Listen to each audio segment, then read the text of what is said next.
masih menceritakan najis-najis yang dimaaf.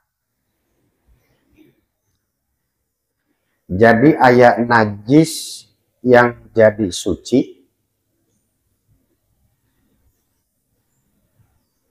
ayat najis yang dimaaf. Bedanya najis yang dimaaf hukumnya masih tetap najis, hanya saja boleh atau tidak menghalangi sahnya sholat. Berbeda dengan najis yang berubah jadi suci, seperti kulit bangkai jika disamak, atau seperti arak anu jadi cuka. Eta mah ayeuna jadi suci. Nah, ada satu najis yang dimaaf, disebutnya rutubatul basur. Ada orang punya penyakit wasir, anusnya suka keluar dari dubur, ususnya nonjol, sedangkan usus itu bagian dalam. Kalau keluar lewat dubur, maka masuk kategori kulli kharijin min ahadis sabilain. Setiap yang keluar dari salah satu dua jalan.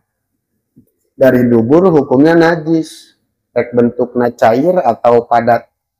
Nah pertanyaannya, nih kalau cairan penyakit karena wasir, bentuknya seperti keringat namun agak encer, agak naon lesang teh, licin. Tuh. Seperti keringat tapi agak licin. Kumaha hukumna? Najis. Gimana kalau ada orang penyakit wasir kemudian dia sholat, keluarlah cairan tersebut, yufa, dimaaf, teruskan sholat, masalah najis dimaaf. Jadi sah baik sholat nama. Satu. Dua. Gimana hukumnya ular jika dimakan? Jawab haram. Karena ular masuk goer makul. Komodo goer makul, bayawa goer makul, penyu, kura-kura goer makul. Nah, pertanyaannya sekarang, kalau ular nggak boleh dimakan dagingnya, gimana kalau telur ular? Ular betelur, penyu betelur, itu bayawak. Misalkan ya, kita nemu telur bayawak, boleh nggak dimakan? Suci apa tidak? Oh, wakada hukumna suci, ya. Wakada hukumna suci bidu makulin.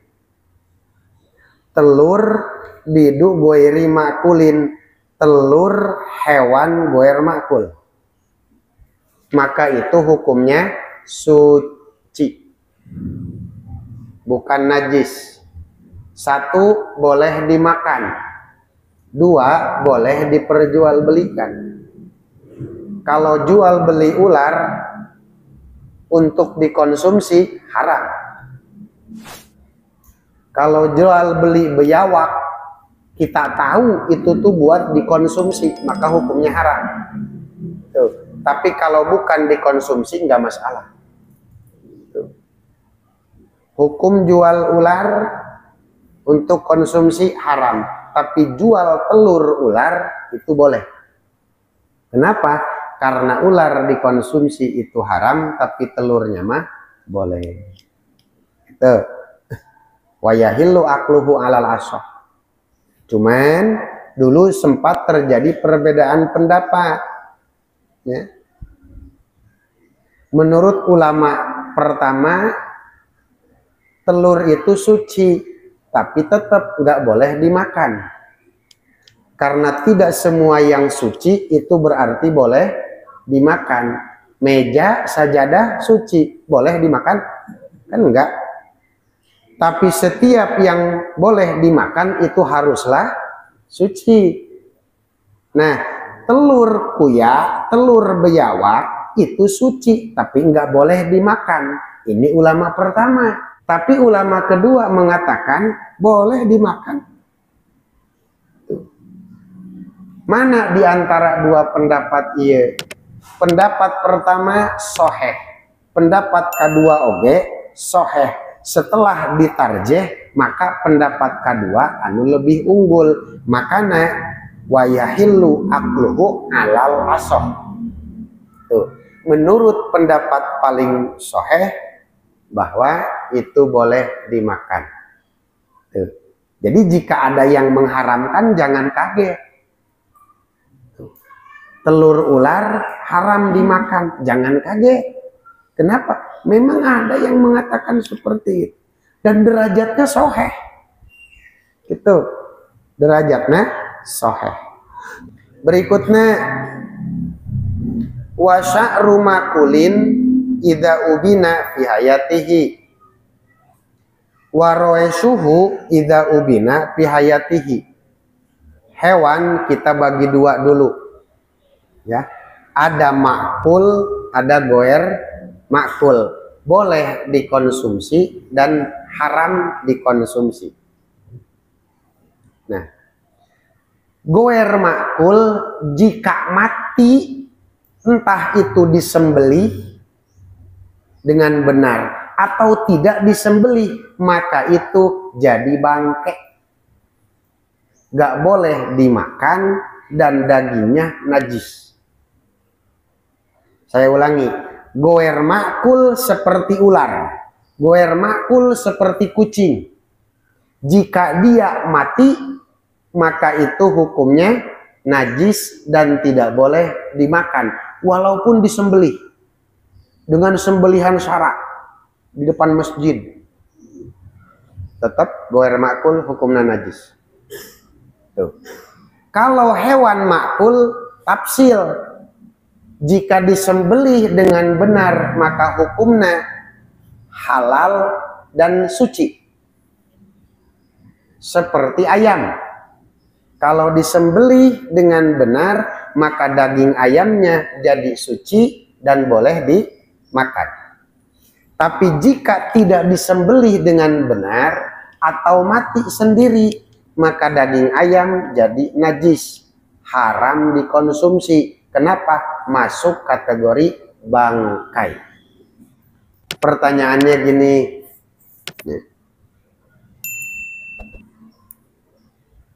Di binatang itu ada yang disebut roes, ada yang disebut sya'run. Kalau sya'run bulu lembut. Ya, bulu lembut. Seperti bulu bajing. Itu namanya sya'run. Ya, bajing kan ada bulunya tuh. Tupai. Jadi bulu kecil dan tidak memiliki tangkai. Itu namanya sya'run. Ada lagi roes. Kalau roes itu bulu yang memiliki tangkai. Seperti bulu ayam. Bulu ayam itu bulunya memiliki tangkai. Itu namanya roes. Nah, bagaimana hukumnya bulu-bulu binatang? Oh, dibagi dulu. Pertama, jika bulunya dari hewan makul, seperti ayam, seperti tupai. Ya. Ayam, tupai, itu makul. Jika lepas dari tubuhnya dan hewannya masih hidup, maka itu hukumnya suci. Tuh. Bulu ayam, bulu bebek, bulu tupai, copot atau dicabut, hewannya masih hidup, maka hukumnya suci. Itu kenapa? Karena hewannya makul. Tuh.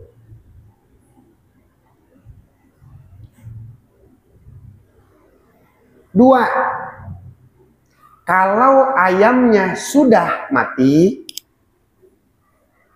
tupainya sudah mati, kemudian kita ambil bulunya, maka ini hukumnya najis. Awas, ayam mati di sini maksudnya mati bukan disembelih ya. Tuh. Jadi mati kelindes motor gitu, atau mati kena COVID ayamnya. Kalau ayam mati secara tiba-tiba bulunya kita cabut, maka hukumnya najis. Kenapa? Ayamnya bangke. Gitu. Dah tahu tuh tafsilnya. Kalau ayamnya masih hidup berarti suci, kita cabut bulunya. Bulu ayam yang dicabut dari bangkai ayam maka hukumnya najis. Kenapa? Ngikutin pusatnya. Kalau pusatnya suci maka bulunya pun suci. Pusatnya najis maka bulunya pun najis. Tuh. Tiga. Kalau hewan goer makul, saya ulangi, hewan goer makul, ya. Seperti bulu elang, seperti bulu kucing. Tuh. Bulu elang dan bulu kucing jika dicabut dari si hewannya, entah dia masih hidup atau dia sudah mati, itu hukumnya najis. Kenapa? Ngikutin pusat. Makanya KHD ya, punya bulu elang di kepala itu bukan sebuah kebanggaan. Memawan najis. Punya apa? Dompet dari kulit ular, dompet dari kulit buaya. Tuh. Ada bener nggak disamaknya? Kulit buaya memang boleh, kulit buaya memang bangke, najis. Tapi kalau disamak bisa jadi suci. Pertanyaannya itu nyamaknya bener apa enggak? Kulit biawak, kulit ular dijadiin dompet. Disamak itu kan harus kalau kulitnya berbulu, hilangkan bulunya. Kalau kulitnya bersisik, hilangkan sisiknya. Sekarang kulit ular dijadiin dompet. Kalau sisiknya dibuangin atau nggak ada nilai. Justru yang bikin mahal sisiknya. Itu nggak boleh. Kulit ular. Gimana kalau kulit kambing? Kulit kambing ya kembali lagi ke tadi. Kalau kambingnya disembelih dulu, dibikin bedug, nggak masalah, suci. Tapi kalau kambing bangke, kita ambil kulitnya, dibikin bedug, maka tafsil. Kalau disamak dulu, dihilangin semua bulu-bulunya, dihilangin semua lamatnya, kemudian dijemur, hilang baunya, maka boleh jadi bedug. Tapi kalau masih menyisain bulu, nggak boleh. Nah, sekarang nih, kita nemu bulu di masjid. Nih bulu mirip-mirip sama bulu ayam, mirip. Sama bulu elang pun mirip. Ini bulu ayam apa bulu elang? Kalau bulu ayam suci, kalau bulu elang najis. Gimana? Law syakka fi sya'rin ahwa min ma'kulin aw ghairihi. Ya.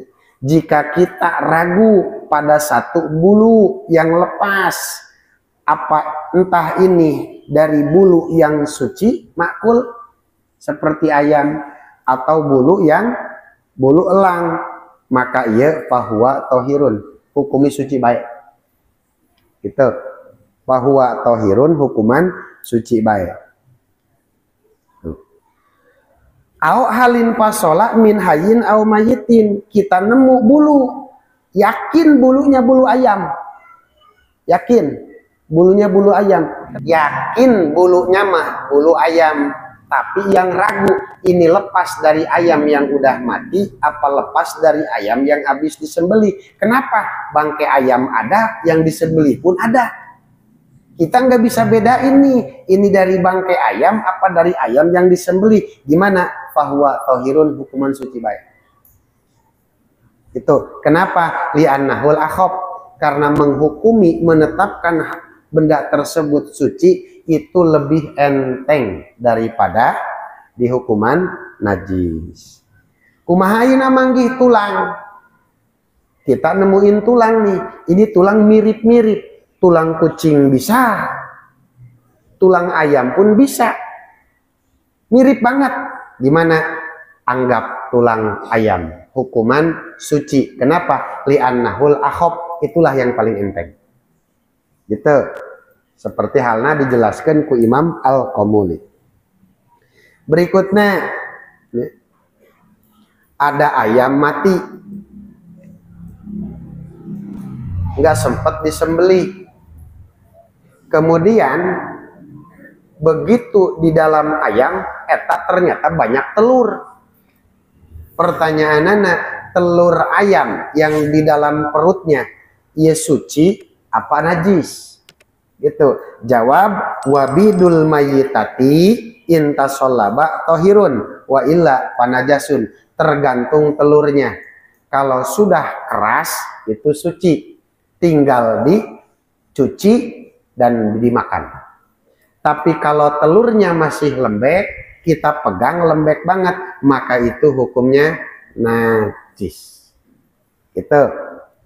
Mesti manggi hayam, black wet. Kalau di dalamnya masih ada telur, itu. Seperti halnya anak kambing. Ya, anak kambing. Misalkan ya, Mail nyembelih kambing.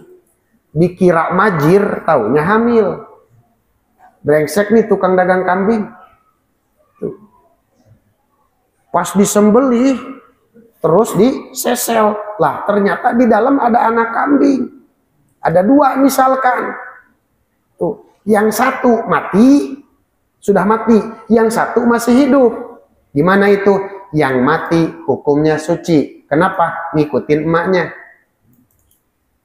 Kan emaknya suci, boleh dimakan. Kenapa? Disembelih. Itu. Anaknya mati karena disembelih emaknya. Jadi hukumi suci. Terus anak yang hidup gimana? Anak yang hidup pilihannya dua. Lu mau makan apa mau biarin hidup? Terserah. Kalau mau dimakan, ya sembelih. Gitu. Kalau anak kambing yang hidup tadi mau dimakan, maka itu pun sembelih. Tapi kalau mau dipelihara, ya silahkan. Ngadoa sing kuat supaya hirup. Tuh, itu anak kambing. Berikutnya, wasu'uru kulli hayawanin tohirin tohirun. Sisa makanan hewan yang ada di tempatnya, ini tergantung hewannya. Kalau hewannya suci, maka sisa makanannya pun suci. Kalau hewannya najis, maka sisa makanannya pun najis. Di baskom ada nasi sisa, ada kucing makan di situ. Nggak lama kucingnya pulang. Pertanyaannya, itu nasi suci apa najis? Jawabannya suci. Kenapa? Kan sisa kucing. Iya, kucing suci apa najis? Suci. Maka sisa makanan kucing pun suci. Tuh. Datang lagi ke sana babi. Makan tuh nasi. Nggak habis. Balik ta babi. Kumaha eta? Suci apa najis? Najis. Kenapa? Babinya najis. Jadi menetapkan sisa makanan itu gampang. Kalau sisa kucing berarti suci, sisa ayam suci, sisa anjing najis, sisa mertua suci. Timbul pertanyaan. Gimana kalau hewan mulutnya mutanajis, kelihatan banget sama kita? Kucing makan tikus. Wah, ini nikmat sih gana. Kucing makan tikus kelihatan sama kita. Terus itu kucing minta minum. Ada di mangkok. Di mangkok. Kita kasih itu. Kucing minum di situ. Jelas banget. Makan tikus dulu, terus minum. Kucing suci apa najis? Suci. Sekarang minum di mangkok tadi. Air di mangkok suci apa najis? Jawabannya muta. Kenapa? Di mulut kucing ada najis. Gitu. Nah, apa bedanya?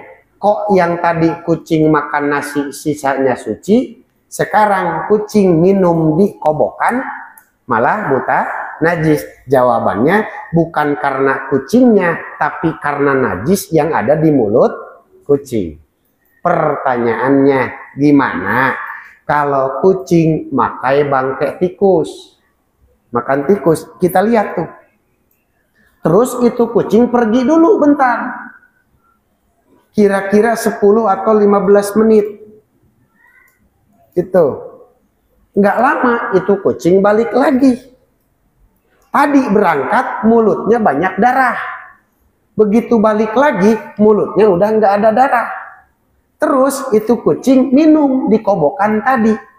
Pertanyaannya, eta cai dina kobokan suci apa mutanajis? Jawab, laho tanajasa pamuhu. Gitu. Kalau kucing mulutnya mutanajis, summa walago fimain kolilin, kemudian menjilat air yang sedikit pada kobokan, au maiin, atau menjilat roti, maka tafsil, ya, tafsil. Saya ambil tafsil yang kedua dulu. Jika jilat air kobokannya langsung, habis makan tikus langsung jilat air kobokan, maka itu langsung mutanajis. Tapi jika ba'da goe batin, habis makan tikus kucingnya ngilang dulu 10 sampai 15 menit, yang dimana yumkinu pihi toharotuhu, sangat mungkin kucing membersihkan dulu mulutnya, baik biwulugihi pimain kathirin, bisa saja itu kucing minum di air yang banyak, kayak di selokan atau di kali, au jarin, atau di air anu ngalir, kumaha lam yunjishu, maka tadi hukuman muta najis. Kenapa? Tuh, nyokot bil akhop, hukum yang enteng. Ya dina bab najis. Ya, awas. Dina bab najis ayat qaidah al ahdu bil akhop pal akhop. Ambil hukum yang enteng. Kenapa? Urusan najis kalau enggak pakai qaidah bil akhop pal akhop, iya urusanana repot. Ntar orang yang ada bukannya semangat karena ibadah, tapi malah terhambat karena hukumnya dipersulit. Gitu. Kedua, ari dina hukum najis mah nyokot bil akhop pal akhop. Tah, begitupun kia hadirin. Ya. Kalau mulut kita ada najis, ya sama seperti kucing. Ya. Misalkan TGB, tuan guru bajil, bibirnya pecah, keluar darah, terus minum di gelas, gelasnya jadi airnya jadi ada warna darah. Pertanyaannya, gimana itu air di gelas? Jawab, muta najis. Gitu. Kan bajilnya suci, darahnya ini yang najis. Gitu. Atau saya kasih contoh lagi, orok, di mulutnya keluar olab, ya, olab. Gitu. Kemudian dielap doang, enggak dicuci. Bapaknya habis wudhu, bibirnya basah, wajahnya masih basah, nyium tuh bayi. Kemudian sholat, gimana hukumnya? Tidak dimaaf. Kenapa? Pipi si orok mutanajis dari olam tadi. Dicium sama si bapak, bibirnya masih basah. Maka si bapak jadi mutanajis. Sholatnya tidak dimaaf. Gitu. Ya kan bayinya sudah dimandiin. Kita lihat dulu mandiinnya. Sebab mandiin bayi, ada yang benar, ada yang enggak. Kebanyakan kita nih ibu-ibu jarang, banyak yang salah. Tuh, biasanya nih, kan bayi habis ngompol, habis modal, habis olap, di badannya mutanajis doang. Sekarang rek dimandian, disiapin kan air dina bak, bakna bentuknya kotak, ya, disiapin air. Kira-kira air di bak itu banyak apa sedikit? Sedikit. Oke, satu. Ambil bayinya, dicemplungin ke dalam bak. Seblok-seblok. Wah. Terus itu disabunan. Sabunnya pun pakai sabun bayi. Dikasih sabun bayi. Habis itu, nih, ya, ngebilasnya air dari situ juga. Orang ngecek lantidinya deh itu. Habis itu udah diandukin. Langsung diandukan, dibawa, diganti baju, segala suci tante tahu.